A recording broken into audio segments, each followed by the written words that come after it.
मुक्ताबाईच्या स्वागतासाठी सुभाष आलाच नाही. कुठे गेला हा सुभाष? का रुसलाय सुभाष? का सुभाष हरवलाय? अशीच परिस्थिती सध्या निर्माण झाली. जो सुभाष गेल्या कित्येक वर्षापासून या मुक्ताईच्या पालखीसाठी बीडमध्ये सजून धजून आपल्या अनोख्या रूपात या मुक्ताईचं स्वागत करत होता ना, आणि सर्वसामान्य लोकांची एक भूमिका होती या सुभाष सोबत, आज तो सुभाष खऱ्या अर्थाने हरवलाय. यावेळेस मुक्ताईला सुभाष दिसलाच नाही आणि त्यामुळे खऱ्या अर्थानं मुक्ताई ज्या पद्धतीने गप्प गेली आणि ज्या पद्धतीने ही सगळी परिस्थिती मांडली, त्यामुळं सुभाष नेमका हरवलाय कुठं आणि त्याची कारण काय आहेत? सुभाष म्हणजे नेमका कोण? असे अनेक प्रश्न आता पटलावर पडू लागलेले आहेत. ज्या सुभाषची एक भूमिका बीडसाठी होती, त्या सुभाषनं बीडसाठी खूप काही वेगळं पण दिलं आणि त्या सुभाषच्या मुळे शून्यातून विश्व निर्माण करणारे आणि विश्वातून शून्य करणारे अनेक जण या सुभाषना पाहिले. पण यावेळेसच्या मुक्ताईच्या स्वागतासाठी मात्र हा सुभाष दिसलाच नाही. हरवला सुभाष. कुठं हरवलाय? कशा पद्धतीने हरवलाय आणि कोणी हरवलाय? याच विश्लेषण करण्यासाठी मी तुमच्या समोर आहे. नमस्कार मित्रांनो, मी राजेश दुबे. मंथन मध्ये स्वागत आहे. गाव म्हणलं की गावातल्या वैशिष्ट्यपूर्ण काही गोष्टी समोर येतात आणि जेव्हा गावात तुम्ही फिरता तेव्हा त्या विशेष जागांची महती आणि त्या जागेचा जो अनुभव तुमच्यासाठी कायम तुमच्या पदरी बांधलेला असतो.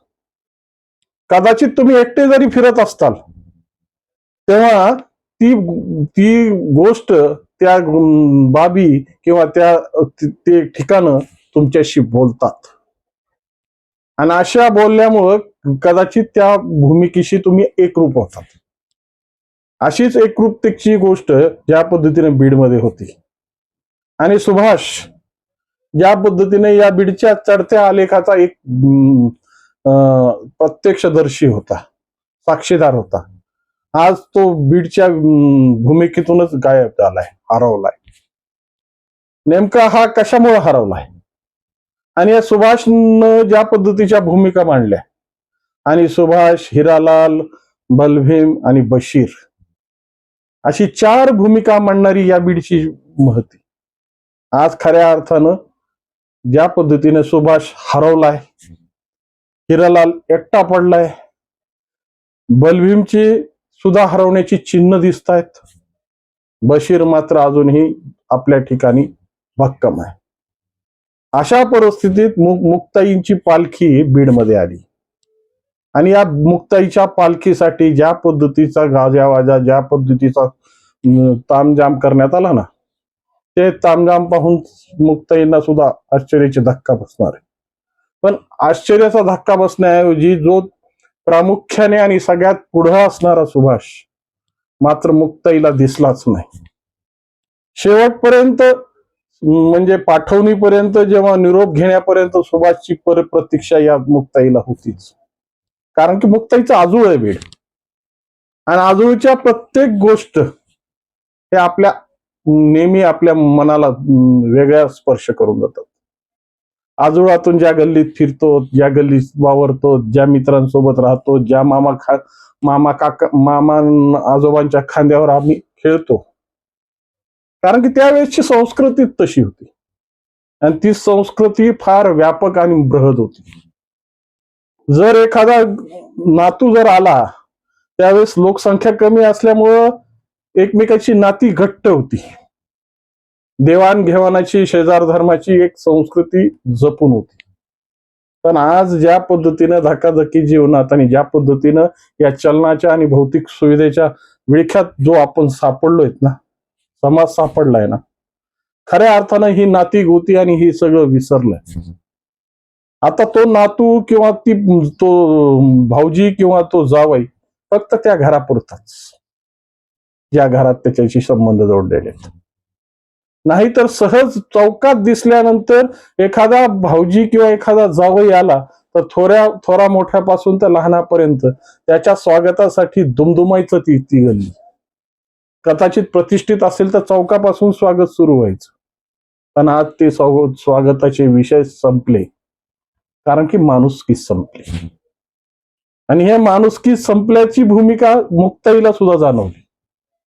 जी मुक्ताई अनेक दिवसापासून, अनेक वर्षापासून, 121 वर्षाचा कालखंड आहे, या 121 वर्षापासून मुक्ताईची पालखी मोठ्या जंगी स्वरूपात या बीडमध्ये पदार्पण करते. आपल्या आजोळी 2 दिवस राहते, 2 दिवस आपल्या आजोळाचा पाहुणचार घेते. पण या सगळ्या गोष्टी जरी असतील ना, तर तिच्या स्वागतासाठी जो महत्वाचा बिंदू आणि सगळ्यात मानबिंदू म्हणून ज्याला ओळखला जायचं, तो सुभाष यावेळेस मुक्ताईला दिसलाच नाही. मुक्ताईसाठी तो रुसला होता का? या सगळ्या गोष्टीसाठी त्याला फक्त बाजूला करण्यात आलं का? त्याला कायमचं हरवण्यात आलंय. कायमचं हरवणं शक्य नसतं, कारण की ज्या सुभाषच्या खुणा आहेत, त्या सुभाषनं परिस्थिती पाहिली, वैभव पाहिलं, परिस्थिती बनताना बघितली, बिघडताना बघितली, अनेक आंदोलनाची साक्ष देणारा हा सुभाष आज खऱ्या अर्थानं कागदात दप्तरी म्हणजे कार्यालयीन दप्तरी बंद झालाय.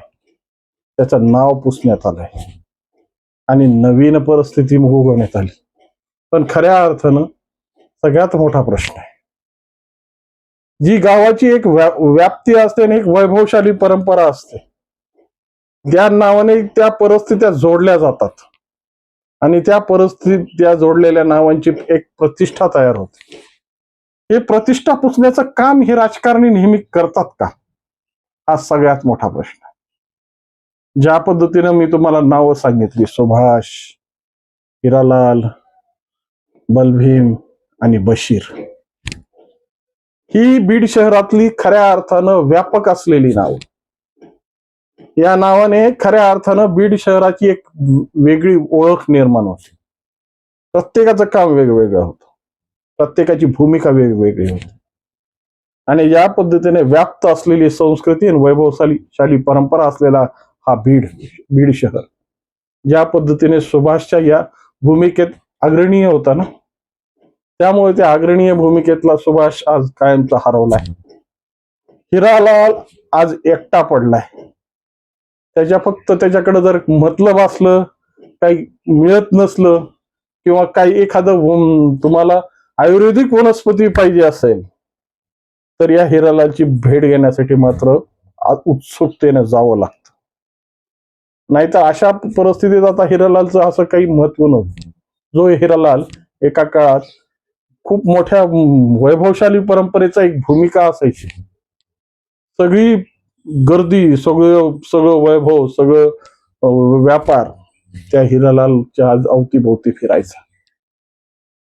दुसरी भूमिका म्हणजे बलभीम म्हणजे सामाजिक परिस्थिती आणि शैक्षणिक परिस्थिती मांडलेली एक मोठी परंपरा.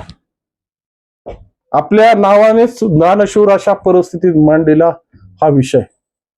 शिक्षण संस्थेसाठी ज्या पद्धतीने ज्या भूमिका त्यांनी शिक्षण वाढीसाठी केल्या आणि ज्या पद्धतीने आपल्या अवतीभोवती अनेक शिक्षण संस्था मोठ्या होताना पाहिल्या, पण आज त्या बलभीमवर ही काळाची खोटी पावलं, ज्या पद्धतीची कुटल कारवाई, ज्या पद्धतीची त्यालाही हरवण्याचा प्रयत्न काहींकडून होतोय. मात्र हा प्रयत्न कशा पद्धतीने हाणून पाडायचा हे बीडकरांच्या हातात आहे. सुभाष पुसला गेला, सुभाष हरवलाय, पण मात्र बलभीमला हरवता कामा नये. आणि हीच परिस्थिती पुढे चालून बशीरवर येऊ नये. जो बशीर खऱ्या अर्थानं या मुक्ताईची पाठवणी करतो, मुक्ताईला जाताना वेशीपर्यंत नेऊन सोडतो आणि गावाच्या वेशीला नेऊन तिला पंढरपूरचा रस्ता दाखवतो. अशी ही बीड मधली 4 महत्वाची नावं आज खऱ्या अर्थानं कशा पद्धतीने या राजकीय लोकांच्या कचाट्यात सापडली.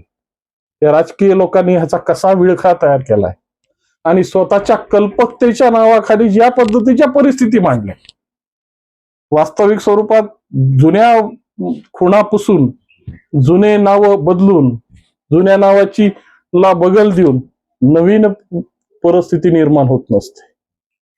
नवीन परिस्थिती निर्माण करायची त्यासाठी संकल्पना लागते, विकास लागतो, डोक्यात मेंदू लागतो आणि त्या पद्धतीच्या परियोजना अंमलात आणण्याची गरज आहे. फक्त नावं बदलल्याने काही परिस्थिती बीडची बदलणार नाही. मग ह्याच्यासाठी केलं काय पाहिजे होतं? आणि सगळ्यात मोठी प्रतारणा, ज्या मार्गाने मुक्ताई गेल्या अनेक वर्षापासून जालन्याहून बीडपर्यंत ज्या प्रवास करते, त्या जालना रोडचं नाव जर मुक्ताई मार्ग पालखी मार्ग ठेवलं असतं तर कदाचित ही व्यवस्था जालन्यापर्यंत जोडली गेली असती.